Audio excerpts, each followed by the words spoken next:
Ach, wat. Dat gibt über 160.000 verschiedene Orten von Buttervogels. Und die geleitet die Biologen wieder in 130 Familien und 46 Überfamilien in. Habt ihr das wusst? Ich auch nicht. Und du hast es doch gut, dass wir den 14. März den Lehrwart über Buttervogelsdach habt. Und das schütt wie man auch down, sind die Dierten doch bedroht, wie dat der Mensch immer wieder ihren Lebensruhm tuschan mockt. Und du wurde Viecher so und so nicht sonderlich old. Dat gibt Orten, die wart bloß ein paar durch old und Anna, die schafft dat ob zumindest ein Jahr. Was ja nur auch nicht sonderlich viel ist. Der letzte Buttervogel ist der Micropteryx alionella oder auch die Urmotte. Der schafft das mit seinen Flügelsband bloß ob mickerige 7 mm.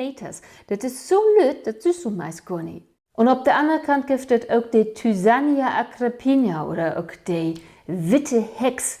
Die schafft das mit ihr Flügelsband ob über 30 cm. Das ist doch der Hammer. Und nur noch was zu den Nomen. Der deutsche Name Schmetterling stammt von der slawischstämmig ostmitteldeutsche Wort schmetten ab, was so viel als Schmand oder Rom bedeutet, und von den wat Masse Buttervogels antrocken. Nur in allen Heuner glauben gallen die Buttervogels als Verkörperung von Hexen, die ob den Rom utschweren. Und da kommt dann auch der Betekens Buttervogel, Melkdave oder Moltenklauer her.